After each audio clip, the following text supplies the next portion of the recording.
Good morning बच्चों। Class 11th Hindi medium और subject है इनऑर्गेनिक केमिस्ट्री फर्स्ट का topic second chapter structure of atom परमाणु संरचना, जिसके पार्ट नंबर 10 की हम बात कर रहे हैं और पार्ट नंबर 9 तक हमने कर लिया। और हमने टॉपिक की शुरुआत की थी हाइड्रोजन का रेखीय स्पेक्ट्रम।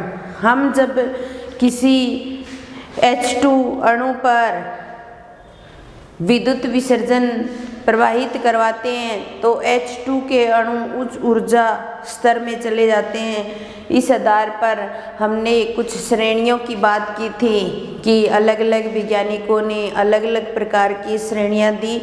सबसे पहले बामर नामक साइंटिस्ट था, उन्होंने बामर श्रेणी दी थी और उस बामर श्रेणी के लिए तरंगदैर्ध्य का मान निकालने के लिए ये सूत्र दिया था।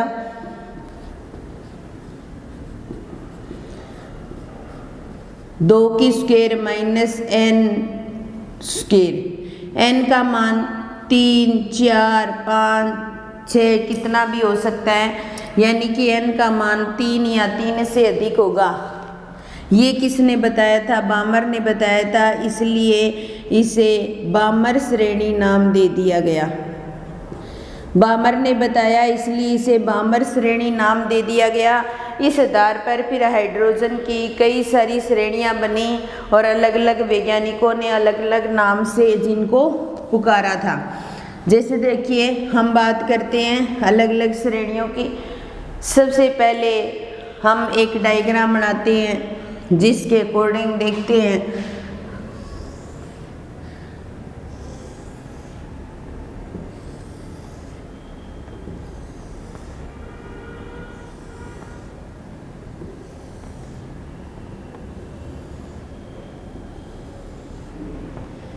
n बराबर 1, n बराबर 2, n बराबर 3, n बराबर 4, n बराबर 5, n बराबर 6 और n बराबर 7 और n बराबर 8 और n बराबर मान लो इन्फिनाइट मान लो। n का मान कितना भी हो सकता है।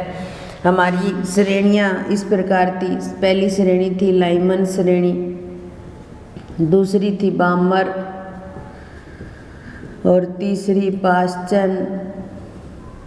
लाइमन, बामर, पाश्चन, ब्रैक्ट, फुंड और हम्पी, ये 5 श्रेणियों की हम बात कर रहे हैं, जिसके अंदर इस तरीके से इस श्रेणी से यहाँ पर प्रथम श्रेणी के अंदर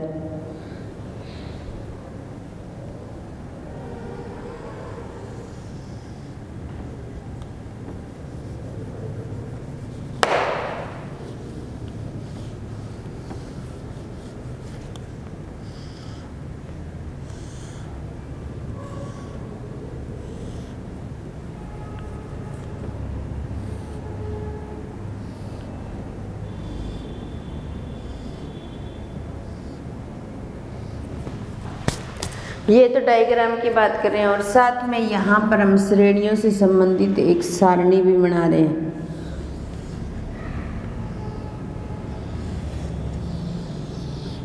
यहाँ सीरीज का नाम, यहाँ n1 का मान और यहाँ n2 का मान और ये किस क्षेत्र से संबंधित है उस क्षेत्र का नाम लिखेंगे। तो सबसे पहले यहाँ पर क्या आएगा? श्रेणी का नाम। कौन सी श्रेणी हमने ली है? यहाँ n1 का मान, यहाँ n2 का मान और ये किस क्षेत्र से संबंधित है? तो आ जाएगा स्पेक्ट्रमीय क्षेत्र। क्या आ जाएगा? स्पेक्ट्रमीय क्षेत्र। तो सबसे पहले हम बात करते हैं लाइमन की। लाइमन की बात करते हैं तो n1 का मान तो क्या होगा? 1 होगा और n2 का मान 1 नहीं होगा, इसके अलावा 2, 3, 4 मतलब कितना भी हो सकता है। ठीक है। और ये परावैगिनी क्षेत्र से संबंधित है। परावैगिनी क्षेत्र से संबंधित है। जैसे n2 से n1 में आना, फिर n3 से n1 में आना, फिर n4 से n1 में आना, ये जो सीरीज शो हो रही है वो किसको शो कर रही है, लाइमन सीरीज को। तो n1 का मान तो क्या है 1 है, और n2 का मान क्या है 2 3 4 5 कितना भी हो सकता है। तो ये किसको शो कर रही है, लाइमन को शो कर रही है।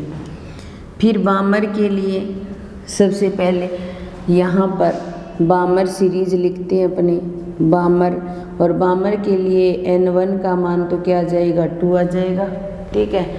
और n2 का मान 2 तो होगा नहीं, तो 3 4 5 कितना ही हो सकता है। अब देखो यहाँ पर n1 का मान 2 था, इसलिए बामर ने जो फॉर्मूला दिया था उसके अंदर भी 2 ही रखा था हमने मान। फिर हमने सारी सीरीज बना ली और n1 का मान उसके अकॉर्डिंग रख दिया। तो ये परावैंगनी क्षेत्र से संबंधित नहीं थी, ये किस क्षेत्र से संबंधित थी, दर्श्य क्षेत्र से संबंधित थी।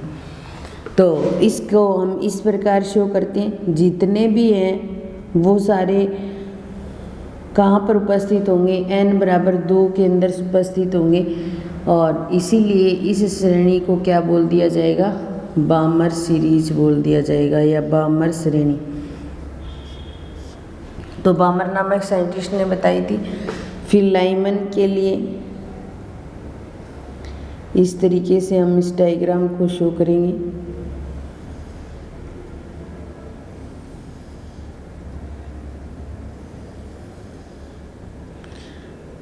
लाइमन, बामर, पाश्चन।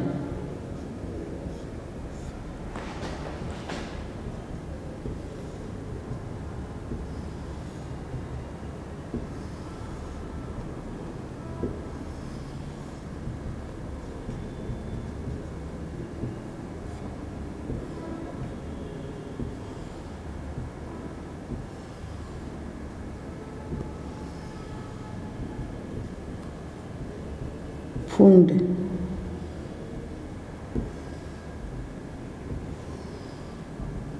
ये हो जाएगी हम पे, ठीक है। तो लाइमन n1 का मान 1, n2 का मान 2, पाश्चन के लिए n1 का मान देखिए, पाश्चन के लिए n1 का मान क्या हो जाएगा 3 हो जाएगा, जितने भी इलेक्ट्रॉन है वो सारे 3 में आ रहे हैं। और n2 का मान 3 ना होकर के 4 5 6 आगे कितना ही हो सकता है। और जो ये क्षेत्र है वो किसको शो करेगा, अवरक्त क्षेत्र को शो करेगा। अवरक्त क्षेत्र में मिलेंगे इस प्रकार की सीरीज। और पाश्चन के बाद में आती है ब्रैक्ट। ब्रैक्ट के लिए n1 का मान कितना हो जाएगा 4 हो जाएगा, और n2 का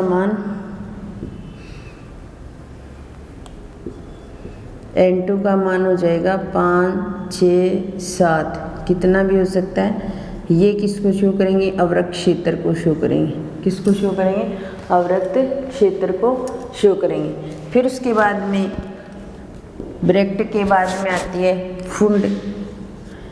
फुंड ये भी क्या है, n1 बराबर 5 हो जाएगा, और n2 का मान 6 7 8 कितना भी हो सकता है। ये अवरक्त क्षेत्र को शो करेंगे। किसको शो करेंगे, अवरक्त क्षेत्र को शो करेंगे। और उसके बाद में लास्ट आती है हम्पी। लास्ट आती है हम्पी, ठीक है। और एमपी के लिए n1 का मान तो क्या हो जाएगा 6 हो जाएगा, और n2 का मान 7 8 9, और ये किसको शो करेंगे, अवरक्त क्षेत्र को। अब ऐसे कहते हैं कि हाइड्रोजन के लिए लाइमन श्रेणी की तीसरी रेखा, लाइमन श्रेणी की तीसरी रेखा के लिए तरंगदैर्ध्य की संख्या ज्ञात करो। अब बोल दें हाइड्रोजन के लिए लाइमन, इसके लिए जो फॉर्मूला, सभी के लिए जो फॉर्मूला लगेगा वो ये लगेगा, और 1/n1 की स्क्वायर और 1/n2 की स्क्वायर ये लगेगा। ये जो है ना, इसको हम किससे शो करते हैं, RH से शो किया जाता है, 1/n1 की स्क्वायर और 1/n2 की स्क्वायर। और RH है वो क्या है, एक रीडबर्ग कांस्टेंट है। क्या है, रीडबर्ग कांस्टेंट है, रीडबर्ग स्थिरांक है, जिसका मान इतना होता है। अब देखिए लाइमन श्रेणी के लिए सारे N1 में आ रहे, बामर के लिए सारे N2 में आ रहे, पाश्चन के लिए N3 में आ रहे और ब्रेट के लिए N4 में आ रहे, फुंड के लिए N5 में आ रहे और हम्पी के लिए N6 के अंदर आ रहे। तो ये सारी इतनी श्रेणियां हमने लिखी 6 टाइप की हाइड्रोजन स्पेक्ट्रम की स्पेक्ट्रमीय रेखाओं को शो कर रही हैं। तो जिसके अंदर हमें मान लो ऐसे दे दे कि लाइमन श्रेणी की दूसरी रेखा, अब क्वेश्चन इस तरीके से दे दे कि लाइमन श्रेणी की दूसरी रेखा के लिए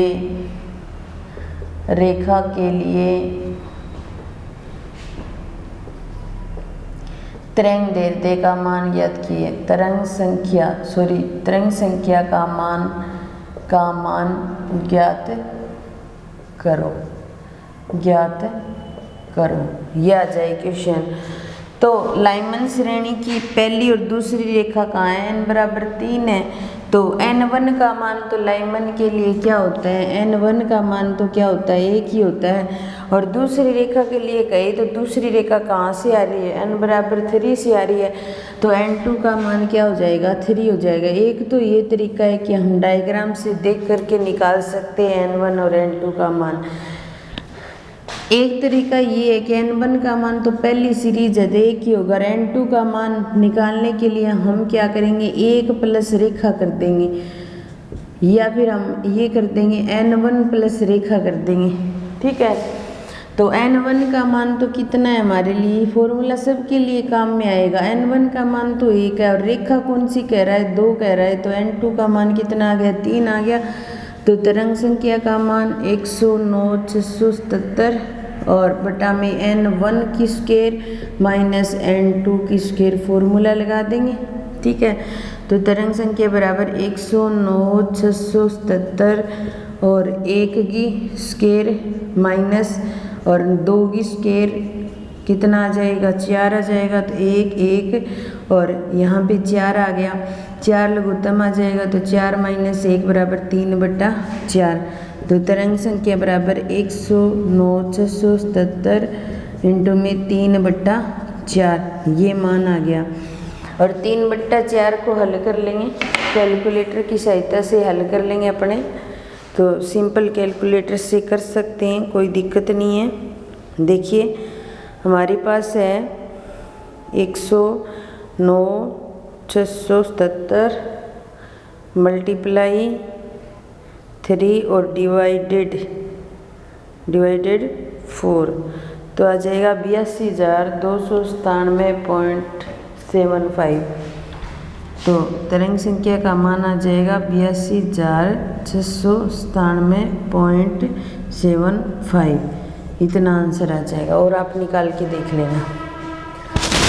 तो ये था हाइड्रोजन का रेखीय स्पेक्ट्रम, जिसके द्वारा हम कोई भी वैल्यू निकाल सकते हैं। तो अब कोई भी रेखा के लिए बोले तो अब बोल दे बामर की दूसरी रेखा का बोले तो बामर की दूसरी रेखा कहाँ से आ रही है, n बराबर 4 से। तो n1 का मान तो 2 हो गया और n2 का मान क्या हो जाएगा, 4 हो जाएगा। इसको भी हम इस तरीके से निकाल सकते हैं, n1 का मान तो 2 आ ही आएगा क्योंकि दूसरी है सीरीज, ठीक है। और n2 का मान निकालने के लिए अपने क्या करेंगे, n1 प्लस 2 कर देंगे दूसरी रेखा के लिए। तो n1 का मान भी 2 है और इसका भी 2 है, तो क्या हो गया, 4 हो गया। तो n2 का मान 4 आ जाएगा। ऐसे भी निकाल सकते हो और डायग्राम से भी देख सकते हो। तो आप पेपर में आपको पूरा डायग्राम बनाना पड़ेगा, न्यूमेरिकल कोई करोगे तो। इससे अच्छा n1 प्लस रेखा कर दो।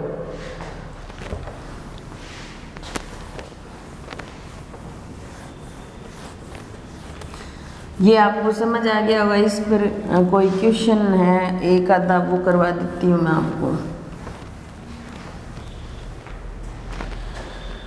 एक क्वेश्चन करते हैं अपने, क्वेश्चन 1 मिनट रुको। क्वेश्चन है हाइड्रोजन परमाणु से इलेक्ट्रॉन, यहाँ लिखती हूँ मैं, एक हाइड्रोजन परमाणु से हाइड्रोजन परमाणु से इलेक्ट्रॉन चौथी कक्षा से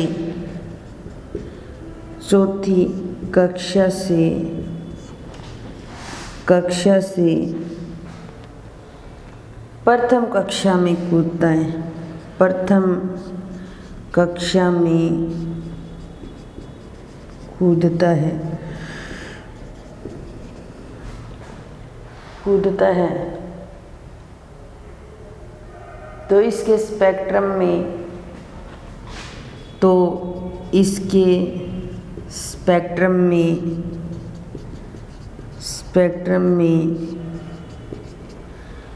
कुल रेखाओं की संख्या बताइए।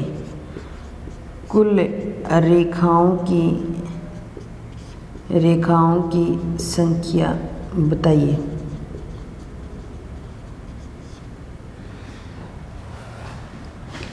ये n बराबर 1 और ये n बराबर 2, ये n बराबर 3 और ये n बराबर 4 यहाँ से आ रहा है तो 1 2 और 3 4 5 6 ऐसे मतलब रेखाएं निकालनी है। तो अपने क्या करेंगे, अब ऐसे डायग्राम बनाएंगे कि n बराबर 4 से आ रहा है तो पहले लाइमन के लिए तीन लाइनें बन जाएंगी, ठीक है, और बामर के लिए 2 लाइनें और पास्चन के लिए 1 लाइन। तो लाइमन के पूछे लिए तो 3 हो जाएंगे, बामर के लिए पूछे 2, पास्चन के लिए पूछे 1। ये तो क्या कर रहा है, कुल संख्याएं पूछ रहा है तो 3 और 2 5 और 6 हो जाएंगे। लेकिन हम इतना बड़ा डायग्राम बनाने की आवश्यकता ही नहीं है, हम एक छोटे से फॉर्मूले से निकाल सकते हैं और फॉर्मूला है हमारा n-1/2। तो इसका मान 4 और यहाँ 4-1/2, तो यहाँ पे आ जाएगा 4 और ये माइनस करोगे 3/2 और 12/2 बराबर कितने आ गए 6। तो ऐसे भी 6 आ रही है और ऐसे भी 6 आ रही है। तो हमें हाइड्रोजन परमाणु की चौथी कक्षा से आने वाले इलेक्ट्रॉन के लिए बतानी थी, तो हम इस तरीके से निकाल सकते हैं।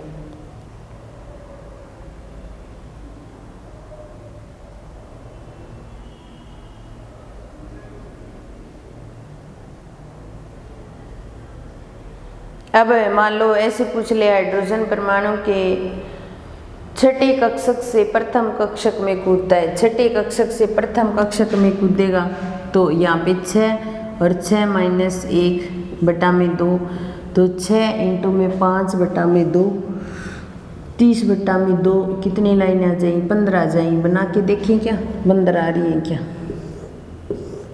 n बराबर 1 और n बराबर 2 और n बराबर 3 और n बराबर 4 और n बराबर 5 और n बराबर 6। तो इसके लिए 1 2 3 4 5 तो इसके लिए आ गए। फिर 1 2 3 4 इसके लिए आ गए। 1 2 3 इसके लिए आ गए। 1 और 2 इसके लिए आ गए और 1 इसके लिए आ गए। 5 और 3 9 और 3 12 और 2 14 और 1 15 आ गई ना 15। तो ऐसे भी बना सकते हैं आप, और सीधा ऐसे भी निकाल सकते हैं, इस फॉर्मूले के द्वारा निकाल सकते हो। तो टोटल 15 रेखाएं आ गई। और अगर पूछिए कि लाइमन की कितनी आती है, तो लाइमन की 5 आ जाएंगी और बामर की 4 और ब्रैक्ट की पास्चन की 3, ब्रैक्ट की 2 और फुंड की 1 और हम्पी की 0। तो इस तरीके से भी निकाल सकते हैं। तो ये था लाइमन, बामर, पास्चन, ब्रैक्ट, फुंड, हम्पी, जिसके लिए n1 का मान और n2 का मान, और ये परागनी क्षेत्र में मिलती है, ये दस्य क्षेत्र में, अवृक्ष क्षेत्र में, अवृक्ष क्षेत्र में, अवृक्ष क्षेत्र में, अवृक्ष क्षेत्र में, और चौथे कक्षक से पहले कक्षक में आना है। तो इस तरीके से डायग्राम बनाकर भी निकाल सकते हो आप, और टोटल निकाल सकते हो कि 6 रेखाएं आएंगी, और डायग्राम के द्वारा भी निकाल सकते हो टोटल कितनी आएंगी, 15 रेखाएं आएंगी। तो इस तरीके से हमने हाइड्रोजन का रेखीय स्पेक्ट्रम से संबंधित बात की। इस तरीके का अगर क्वेश्चन आता है तो आप कर सकते हो आसानी से। तो ये टॉपिक हमारा कंप्लीट हो जाता है। आगे हम नेक्स्ट टॉपिक में बोर मॉडल से संबंधित बात करेंगे। आज क्लास यही समाप्त करते हैं। धन्यवाद।